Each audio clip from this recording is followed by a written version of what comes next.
आज आपण एका विशिष्ट प्रकारची पुरी बनवणार आहेत। तर या अगोदर आपण मेथी पुरी, पालक पुरी कशी बनवायची ती बघितली होती। आज आपण दुधी वापरून तिखट पुऱ्या कशा बनवायच्या ते बघणार आहेत। आज आपण दुधी भोपळ्याच्या पुऱ्या बनवलेल्या आहेत। नमस्कार, मी प्रिया। प्रियाच्या सोपी रेसिपीमध्ये तुम्हा सर्वांचं खूप खूप मनापासून स्वागत आहे। तर आज आपण दुधी भोपळ्याच्या पुऱ्या कशा बनवायच्या ते बघणार आहेत। बघा, पुऱ्या ज्या आहेत त्या किती टम्म फुगल्या आहेत आणि अजिबात जास्त तेलकट सुद्धा होत नाहीत। खायला इतक्या खमंग लागतात की जे भोपळा खात नाही ते सुद्धा अगदी आवडीने या पुऱ्या खातील आणि कोणाला कळणार सुद्धा नाही की आज आपण जे भोपळा वापरून पुऱ्या केलेल्या आहेत। न खाणारे सुद्धा आवडीने खातील, कारण बऱ्याचदा लहान मुलांना किंवा मोठ्या व्यक्तींना सुद्धा भोपळा खायला आवडत नाही। चला तर मग रेसिपीला सुरुवात करूया। तर त्यासाठी मी इथे दुधी घेतलेला आहे। तर दुधी जो आहे तुम्ही अर्धा दुधी घेतलेला आहे। तुम्ही जास्त प्रमाणात पुरी बनवत असाल तर तुम्ही एक पूर्ण दुधी वापरू शकता। दुधी जो आहे तो आपला ताजा, कोवळा आणि फ्रेश दुधी घ्यायचा आहे। तर दुधीवरची आपल्याला त्याचं मागचं देठ काढून घ्यायचं आहे आणि आता छिलनीने आपण त्याची साल काढून घेणार आहेत। ताजा आणि कोवळा फ्रेश दुधी घेतलेला आहे, तर त्याची पूर्ण साल आपल्याला काढून घ्यायची आहे। जास्त प्रमाणात जर तुम्ही पुरी बनवत असाल तर पूर्ण एक दुधी सुद्धा वापरू शकता। इथे मी आज कमी प्रमाणातच पुरी बनवणार आहे। तर त्याचा मागचा आणि पुढचा भाग आपल्याला कट करून घ्यायचा आहे। नंतर दुधी स्वच्छ पाण्याने धुवून घ्यायचा आहे। आता दुधी आपण धुवून घेतला आहे। दुधी जो आहे तो आपल्याला आता किसून घ्यायचा आहे। तर अशा प्रकारची मी किसणी वापरलेली आहे की ज्याने आपण जे खोबरं किसतो ती किसणी वापरलेली आहे। त्याने आता आपल्याला दुधी किसून घ्यायचं आहे। बघा, इथे आपण दुधी किसून घेतलेला आहे। तर अगदी बारीक किसणी वापरायची नाही, कारण अगदीच बारीक केली तर त्याचा खूप चुर्रा होतो।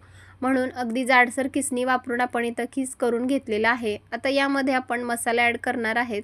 त्यामध्ये अर्धा चमचा लाल तिखट वापरलेला आहे। तिखट जे आहे ते तुम्ही तुमच्या आवडीनुसार कमी जास्त करू शकता।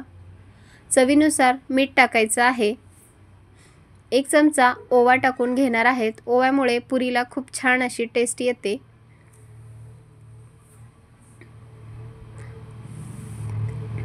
1 चमचा धने पावडर टाकून घ्यायची आहे। धने पावडर ही जी आहे ती आपण घरीच बनवलेली आहे। 1 चमचा धने पावडर टाकली। अर्धा चमचा हळदी पावडर टाकायची आहे। हळदीमुळे पुरीला रंग खूप छान येतो। आणि 1 चमचा मसाला वापरलेला आहे। गरम मसाला जो तुमच्या मसाला डब्यामध्ये आहे तो तुम्ही मसाला वापरू शकता। 1 चमचा पांढरे गावरान तीळ वापरलेले आहेत। भरपूर सारी चिरलेली बारीक कोथिंबीर वापरायची आहे। याऐवजी तुम्ही इथे मेथीची भाजी सुद्धा ती बारीक चिरून वापरू शकता। आता यामध्ये आपण पीठ ॲड करणार आहेत। तर त्यासाठी इथे मी एका छोट्या वाटीने गव्हाचं पीठ घेतलं आहे। तर तुम्ही जास्त प्रमाणात पुरी बनवत असाल तर पीठ जास्त घेऊ शकता। तर छोट्या वाटीने 1 वाटी गव्हाचं पीठ चांगलं चाळून घेतलं आहे। 1 वाटी गव्हाचं पीठ घेतलं होतं, त्यासाठी ज्या चमच्याने आपण पोहे खातो त्या चमच्याने 4 चमचे बारीक रवा घ्यायचा आहे। तर जाड रवा आपल्याला वापरायचा नाही, बारीक रवाच वापरायचा आहे। आता यामध्ये 1 चमचा रिफाइंड ऑइल टाकायचं आहे। जे आपण रोज भाजीला तेल वापरतो तेच तेल आपल्याला यामध्ये टाकून घ्यायचं आहे। आणि आता आपल्याला हे सर्व जे सुके जिन्नस आहेत ते मिक्स करून घ्यायचे आहेत। म्हणजे यामध्ये अजिबात आपल्याला पाणी टाकायचं नाही, तर कारण भोपळ्याच्या अंगाला स्वतःला पाणी सुटतं। तर त्यामध्येच हे आपल्याला पीठ चांगलं मिक्स करून घ्यायचं आहे। तर पूर्ण जो भोपळा आहे आणि जे पीठ आहे ते एकत्रित आपल्याला चांगलं मिक्स करायचं आहे। तर पाणी टाकायचं नाही, जर लागलंच तर 2 ते 3 चमचे पाण्याचा वापर करायचा आहे। तर एक महत्त्वाची टिप्स म्हणजे कधीही तुम्ही भोपळ्याचे धपाटे करा किंवा वड्या करा तर भोपळा आपण किसून ठेवायचा नाही, कारण तो जास्त वेळ किसून जर ठेवला तर तो काळा पडतो। कोणताही पदार्थ बनवत असाल तर भोपळा पटकन तो किसून झाला की लगेच त्याची तयारी करायची आहे। जास्त वेळ किसून ठेवला की तो काळा पडतो। आता बघा, इथे आपण जे भोपळा आहे तो पिठामध्ये चांगल्या प्रकारे मिक्स करून घेतला आहे। तर आपल्याला अगदी 2 ते 3 चमचे पाण्याचा वापर करायचा आहे। तर इथे मी अगदी 2 चमचे पाणी घेतलं आहे, एक शिंतोडा मारून घेतला आहे पिठावर आणि त्यामध्ये पीठ चांगलं मिक्स करून घेणार आहे। आता आपण पिठाचा छान असा गोळा तयार करून घेतलेला आहे। तर पीठ आपल्याला छान असं मऊ करून घ्यायचं आहे।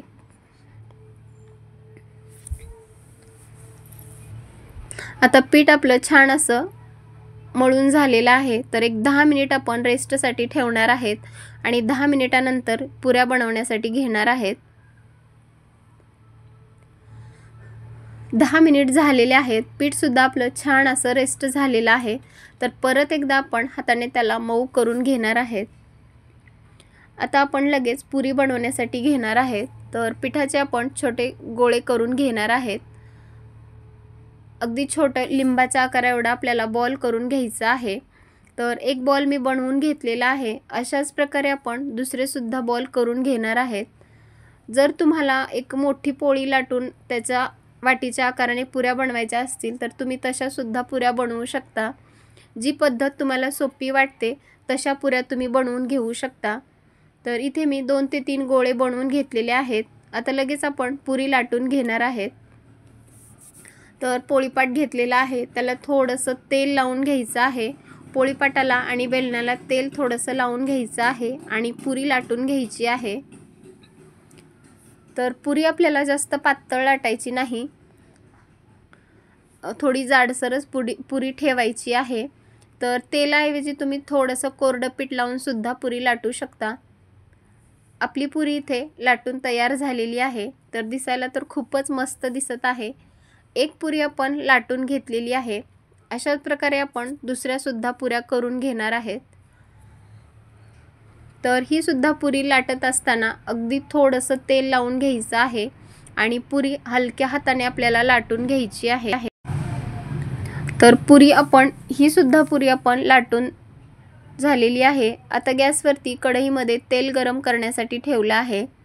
तर तेल आपल्याला अगदी कडकडीत तापवायचं नाही, हलकंसं तेल आपल्याला तापवून घ्यायचं आहे। तर तेल सुद्धा आता आपलं चांगलं तापलेलं आहे। आता यामध्ये आपल्याला पुरी सोडून घ्यायची आहे।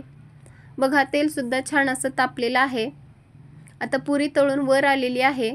एका बाजूने पुरी तळून झाली की ती आपण दुसऱ्या बाजूने पलटवून घेणार आहेत।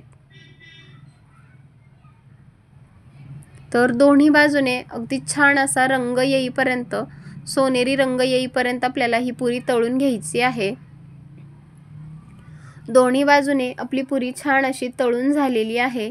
आता ती आपण झाऱ्यामध्ये काढून घेणार आहेत आणि त्याचं जे तेल आहे ते सर्व तेल आपण निथळून घेणार आहेत। तर एक पुरी मी तळून घेतलेली आहे। अशाच प्रकारे आपण सर्व पुऱ्या तळून घेणार आहेत।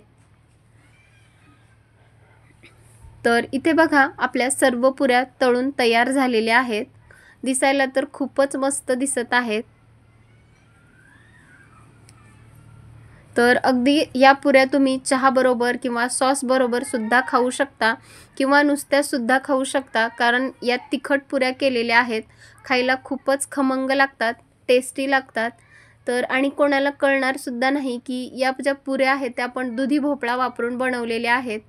रेसिपी कशी वाटली नक्की कमेंट करून सांगा आणि व्हिडिओ जर आवडला असेल तर जास्तीत जास्त लोकांपर्यंत शेअर करा। तुम्ही सुद्धा एक वेळेस या दुधी भोपळा वापरून पुऱ्या बनवून बघा आणि मला नक्की कमेंट करून सांगा की पुऱ्या कशा झाल्या होत्या त्या।